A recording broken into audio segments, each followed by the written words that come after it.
चींटी अपने ही बच्चों का खून क्यों पीती है? चींटी के खून पीने से उस बच्चे के शरीर में क्या होता है? चींटी का वह बच्चा जिंदा रहता है या मर जाता है?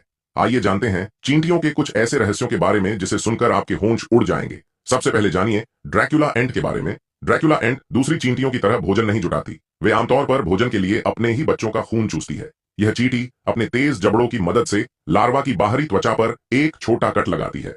यह चीरा इतना छोटा होता है कि लार्वा को गंभीर चोट नहीं पहुंचाता। फिर लार्वा में से निकालने वाले हेमोलिम्फ नाम के खून जैसे पदार्थ को ड्रैकुला एंट मजे से पीती है।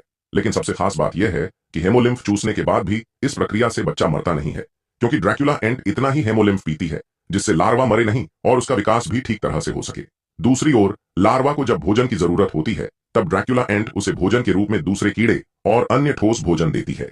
जब लार्वा शुरुआती अवस्था में होता है तब उससे हेमोलिम्फ नहीं लिया जाता, क्योंकि वो कमजोर होता है। जैसे जैसे लार्वा बड़ा और मजबूत होता है तब उससे हेमोलिम्फ लिया जाता है।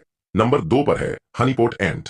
यह चींटी की सबसे खास बात यह है कि वे अपने पेट में हनी को इकट्ठा करती हैं और फिर जरूरत पड़ने पर वे अपने पेट से हनी निकालकर दूसरी चींटियों का पेट भरती है। दरअसल ये चींटियां अपनी कॉलोनी में भोजन को संग्रह करने का काम करती है। जब भोजन मिलता है तब मजदूर चिंटियां पौधों और फूलों के रस को लाती है और फिर यह पदार्थ हनीपोट एंट को खिला दिया जाता है, जो इस भोजन को अपने पेट के अंदर जमा करती है। हनीपोट एंट भोजन को अपने पेट में जमा करके कॉलोनी की छत पर लटकी रहती है, इसके अलावा कोई काम नहीं करती।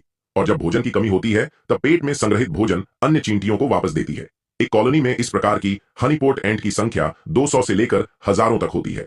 नंबर 3, लीफ कटर एंट। जैसे एक किसान खेती करता है, उसी तरह लीफ कटर एंट्स पेड़ के पत्ते काटकर उससे स्टेप बाय स्टेप फंगस की खेती करती है। लीफ कटर एंट्स की कॉलोनी बहुत जटिल होती है, जो गहरी सुरंगों और अलग अलग कमरों से बनी होती है, जिसमें चींटियों के रहने का कमरा, फंगस उगाने के लिए कमरा, भोजन को संग्रहित करने के लिए और कचरे के निकाल के लिए भी अलग कमरा होता है। लीफ कटर एंट्स की कॉलोनी में ज्यादातर 4 तरह की एंट्स होती है, जिनमें एक रानी होती है जिसका मुख्य काम अंडे देने का होता है, दूसरे पुरुष एंट्स जिसका मुख्य काम रानी के साथ प्रजनन करना होता है, तीसरे सोल्जर एंट होते हैं जिसका काम कॉलोनी को दुश्मनों से बचाना होता है, और चौथे वर्कर एंट्स होते हैं जो कॉलोनी का सारा काम और खेती का काम देखते हैं। लीफ कटर एंट्स का मुख्य भोजन फंगस होता है, जिसे उगाने की प्रक्रिया अनोखी और आश्चर्यजनक है, जिसमें सबसे पहले वर्कर एंट्स पेड़ पौधों की पत्तियां काटकर अपने घोंसले तक लाती हैं। फिर पत्तियों को घोंसले में ले जाने के लिए चींटियां अपने मजबूत जबड़ों से पत्ते काटती हैं और इन्हें सिर पर उठाकर विशेष कक्ष में ले जाती है। इन छोटे टुकड़ों को फंगस गार्डन में रखा जाता है, जिससे इस पर फंगस उग सके। अगर फंगस मर जाता है या संक्रमित हो जाता है तो पूरी कॉलोनी भूख से मर भी सकती है।